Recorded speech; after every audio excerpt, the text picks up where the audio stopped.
میں بھی پیتا ہوں وہ پوٹی، لیکن اس کو خسخس کرتے سیدھی میں رائی کیا گانا رسول فرما رہے ہیں۔ اور دوسری بات آخر میں یہ جھٹکے میں، یہ آج آپ لوگوں کے عقیدوں کو کیا ہو گیا ہے، یہ مور کے چونچ ہے اس کو کاٹا جا رہا ہے، کاٹ دو مور کی چونچ۔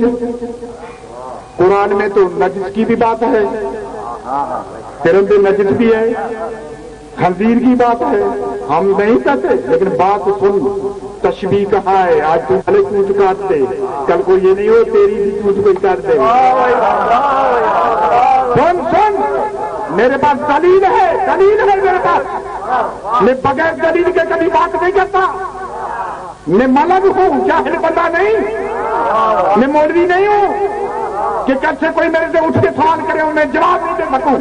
بات یہ ہے کہ حضرت نوح علیہ السلام 2500 سال اس کی عمر ہے، اس کو اپنی قوم مارتی تھی، لہو لہاں ہو جاتا تھا، اللہ جبرائیل کو کہتا تھا جبرائیل جا کے اس نوح کو کافور کے پر سے بچ کر، جب کافور کے پر سے نوح مس ہو جاتا تھا، ہے نبی فرشتہ کبھی بن گیا تھا، اس کی شفاعت ہو جاتی تھی، اس کے زخم مسمار ہو جاتے تھے، پھر صبح وہ کہتا تھا میں نبی ہوں اللہ کا۔ یہ سلسلہ چلتا رہا، یہاں بھی باتیں چلی، کیا ہوا، علی آئے، رسول آیا، ابو طالب آیا، عبد المطلب آیا، عبداللہ آیا، حسن امام آیا، فطرت خاموش۔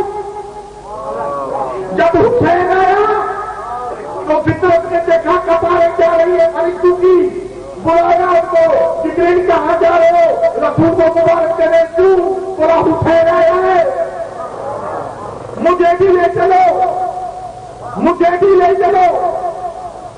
اٹھایا، آئے، سرکار مبارک، خیر مبارک کیا چاہیے، بولا سرکار پر چاہیے، سننا میرا جملہ سننا،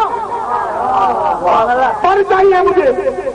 اچھا ٹھیک، جبرائیل اس طرح کرو، حسین کے جھولے سے مت کرو، بات تو یہی تھی، حسین کے جھولے سے مت کرو، حسین سے نہیں،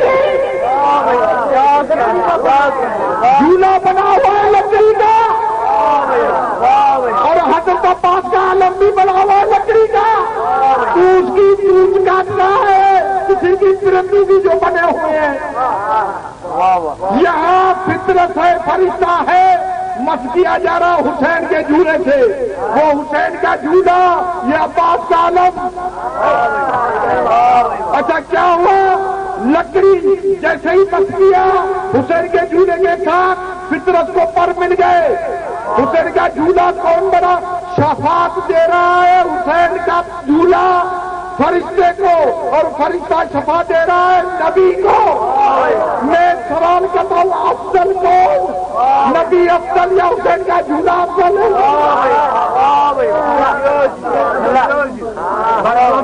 محمد سمجھا کرو، ایسی باتیں نہیں کیا کرو جو تمہارے گلے میں پڑ جائے۔ فرشتہ نوح کو شفا دے رہا ہے، یا حسین کا جھولا جو ہم نکالتے ہیں 7ویں محرم کو نکالتے ہیں اٹھاتے ہیں، وہی شہزادے علی اصغر کا جھولا، حسین کا جھولا، یہ تو ایک ہی ہے نا، وہ شفا دے رہا ہے کس کو، فطرت کو، فرشتے کو۔ یہاں فرشتہ طبیب کہاں چلا گیا، آتا وہ نوح کا طبیب دے دیتا، فطرت کو بھی شفا دے دیتا، نہیں، ناممکن بات ہے۔ یہ ہوا کیا، اللہ نے تو جبرائیل کو کہہ دیا کہ جا، یا اللہ میں جاؤں، ابھی میں نے حدیث قصہ کی تلاوت کی تھی، مجھے اذن دیتے ہو میں نیچے جاؤں، بولا ہاں میرا اذن ہے۔ پھر جب اللہ نے اس کو اجازت دی، یاد رکھو جو کہتے ہیں میں ڈائریکٹ کم جائیں گے، یہ ڈائریکٹ والوں کے گھر میرا سوال ہے کہ ہمیں کچھ نہیں چاہیے، اللہ کافی ہے، قرآن کافی ہے، البت نہیں چاہیے، نہیں چاہیے نا البت۔ جبرائیل گیا اوپر، جا مولا میں جاؤں، اذن ہے، مجھے اجازت ہے، یہ عقیدے کی تھا پڑھتے ہو، ہر جمعرات گھر میں پڑھتے ہو، خاص طور پہ یہ نوجوان کر کے، پھر یہ نیچے جبرائیل آیا، پھر کہتا یا رسول اللہ السلام علیکم، یا رسول اللہ مجھے اذن ہے میں چادر کے نیچے آ جاؤں۔ ارے جب اللہ نے اجازت دے دی تو آج رسول سے کیسے اجازت مانگ رہا ہے؟ پھر کیا ضرورت پڑ گئی رسول سے اجازت؟ پتا چلا کہ جب تک یہ بابا سمنی اجازت نہیں دیں گے تو اللہ کی اجازت نہیں دے گے، کچھ نہیں ہوتا۔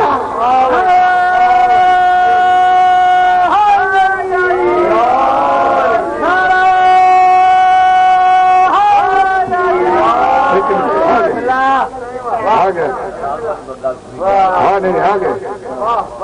ہو گئی باتیں؟ سنو، جس بات کے لیے میں نے اور آپ کو کہا تھا، یہ کتاب جو میں نے رکھی ہے، رجب کا مہینہ، تو علی کی باتیں کرتا ہے؟ رجب کے مہینے کی، رجب کے مہینے میں جو روزہ رکھے اس کا مقابلہ کوئی نہیں کر سکتا، تو علی کی باتیں کرتا ہے؟ بڑے عالم کا کتاب میں بار بار دکھا رہا ہوں تمہارے سامنے صفحہ نمبر 319، جا کے ڈھونڈنا۔ پہلا روزہ کس کا؟ رجب کا، اور اللہ یہ 28 دن مانتا ہے، 2 دن چاند والے نہیں مانتا، چاند نہیں نکلتا نا وہ نہیں مانتا، پہلی چلے گئے 28 تک، اللہ کہ ہاں یہی قانون چلتا ہے، جو چلتا ہے وہ یہی، ویسے 30 مانو 31 مانو وہ مولوی صاحب کی مرضی ہے، ٹھیک ہے؟ اچھا، پہلے دن کا جو روزہ رکھے اس کے لیے جنت واجب۔ کہاں گئی نماز؟ رجب کا، رجب کی پہلی، علی کے آنے والے مہینے کا پہلا دن، جنت واجب۔ کتاب تمہارے سامنے، 14 تاریخ نیم رجب جو روزہ رکھے وہ شفاعت کرے گا، وہ خود تو جنتی لیکن دوسروں کی شفاعت کرے گا۔ اچھا، 28واں روزہ رکھے جو اخیری، کس کا؟ علی کے آنے والے دن کا، ہاں 28واں روزہ جو رکھے وہ اتنی شفاعت کرے گا کہ چاچا، ماما، بابا، ماں باپ، بیٹے، بہو، سارے یہ سب کچھ ہمسائے، وہ کتاب کہتا ہے کہ کم از کم اس کی بھی شفاعت کرے گا جس کا پروانہ کٹ چکا ہو۔ سوار بیٹھا ہے سامنے، پروانہ کٹ چکا ہو کہ یہ جہنم میں بھیج دو اس کو۔ دروازے جہنم پہ سننا، دروازے جہنم پہ وہ بندہ پہنچ گیا ہو اور فرشتے توڑ دیا کہ نہیں، یہ حسن نگاری نے دعا مانگی ہے، روزہ رکھا ہے 28 رجب کا، اس نے نام لیا کہ دروازہ ان کو چھوڑ دو، اس میں یہ نام آ گیا ہے 28 رجب میں دروازہ ہے گناہگار، پہنچ گیا دوزخ کے دروازے میں اوپر، واپس پکا کے اس کو جائیں گے جنت میں داخل کر دیں گے۔ یہ کتاب ثابت کرتا ہے۔ ارے جس مہینے کے 3 روزے 1,40,000 بندوں کی شفاعت کریں ان کو جنت میں لے کے جائیں گے، اور اس کا بلنگ کتنوں کو لے کے جائے گا؟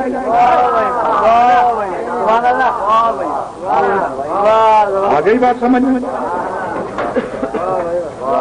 بڑی تقریر ہو گئی، بڑا ٹائم لے لیا، میں کہا 3-4 گھنٹے میں نے لے لیے، بڑے میرے پر بڑا ہے، اپنے گھر کی نہیں، میں حکیم صاحب کا ٹائم لے رہا ہوں، اب کیا کروں؟ ہاں سمجھے؟ احدو واحد کا راز علی ہے، میرا نئی چیز بالکل سمجھ گئے، میرا یہی ہے، پہچان میری یہی ہے، احدو واحد کا گواہ، راز علی ہے، چلا رہا ہے کائنات، انداز علی ہے۔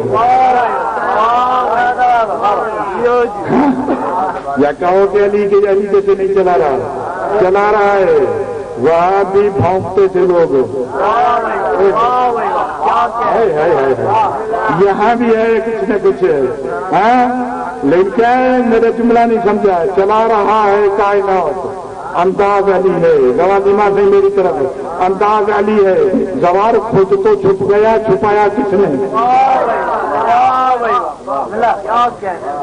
خود تو چھپ گیا، چھپایا کس نے؟ غیبت جو چھوڑے گا وہ ناز علی ہے۔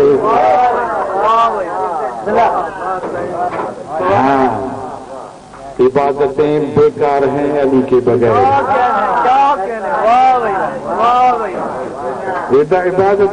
عبادتیں بیکار ہیں جس عبادت میں علی نہیں وہ بیکار ہے، پھینک دو۔ اور خدائی کی قسم کیا بتاؤں، جن کی قبول ہوتی ہیں وہ پڑھتے نہیں، جن کی نہیں ہوتی وہ پڑھتے ہیں۔ میں کیا اس سے آگے کیا جاؤں، مجھے تقدس آتا ہے، احترام کرتا ہوں، میں ہر کسی کا احترام کرنا پڑتا ہے، میں کسی کے اوپر تنقید نہیں کرتا۔ عبادتیں بیکار ہیں علی کے بغیر، رسالتیں بیکار ہیں علی کے بغیر۔ نہیں سمجھے، پہنچنے کی بات کرو۔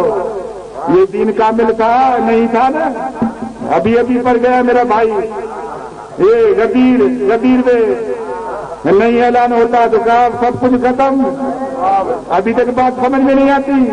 عبادتیں بیکار ہیں علی کے بغیر، رسالتیں بیکار ہیں علی کے بغیر۔ زوال دین مکمل ہوا غدیر کے بعد، دین مکمل ہوا، تمرا صاحب دین مکمل ہوا غدیر کے بعد، دین